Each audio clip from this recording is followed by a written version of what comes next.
on the agenda tonight is an update on EMS status in the town of Webster.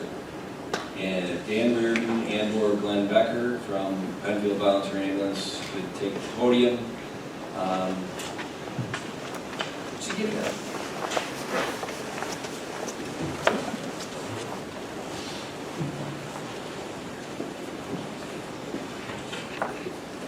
So this will be brief. Tom, you've already covered a third of what I was going to say as preamble into this before leading into Dan. I am Glenn Becker. I'm the current president of the Penfield Volunteer Emergency Ambulance. We were asked here tonight, since we are the agency closest to the borders of Webster that would be coming in most often providing mutual aid, we were asked to come in here and explain that. We also have the New York State Department of Health Certificate of Need for the entire West Webster Fire Department area, the fire district.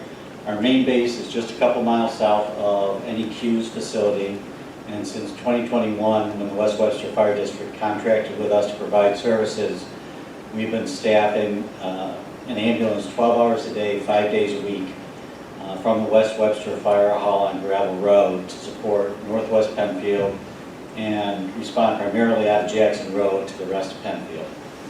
I want to thank you for this opportunity to provide some clarity on how EMS mutual aid works.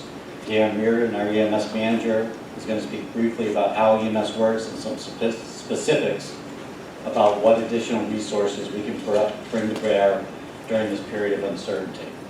Aside from being good neighbors, both Dan and I have previously lived and worked in Webster.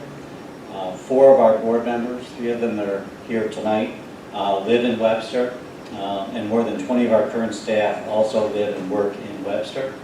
So we have some valid connections here and some personal care about the people here.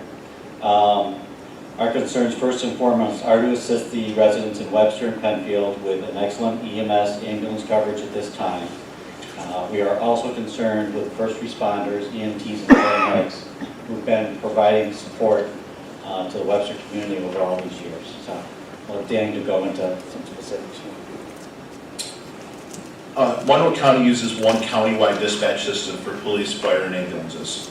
They have a series of standards of questions they ask to determine the type and severity of the incident to respond to when somebody calls 911. Based upon that information, they send the closest available local resource for the address to the scene. That can include a combination of police, fire, and ambulance resources. If the primary agency is unable to respond, and right now in Webster it'll be NEQ, the 911 center has GPS data on the location of each vehicle and immediately dispatches the next closest appropriate resource. For the town of Webster, ambulance calls, that resource is most likely Penfield or Rhinelander or Ontario Ambulance. Just last year, Penfield was dispatched over 600 calls in Webster in 2023.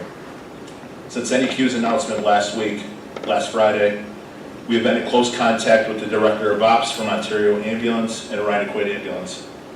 Every 12 hours, my ops team and I are checking the status of NEQ staff and fly cars and BLS ambulances via the Monroe County 911 MDT and NetViewer system.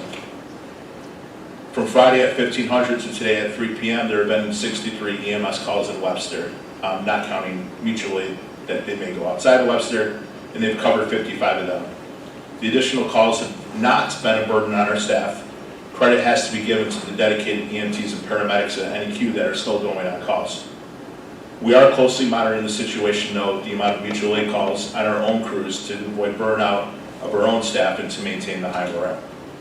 We have been in contact with the leadership at the West Webster Fire Department, and we are prepared to ramp up staffing if necessary to expand our operation at West Webster to 24/7, which for the last 2 years has just been one ambulance, ALS, Monday through Friday, 6 a.m. to 6 p.m. We do have the equipment and staff to expand our staffing at Jackson Road if the situation was to deteriorate further. As we have described, the County of Monroe has a robust mutual aid plan in place for neighboring agencies to support one another, and we and the other county agencies are here to help and support you. If you have any questions on that matter, you're welcome to call me at 585-872-6060, extension 7, and I can explain more things in detail if somebody does need that. Thank you. Thanks, Glenn.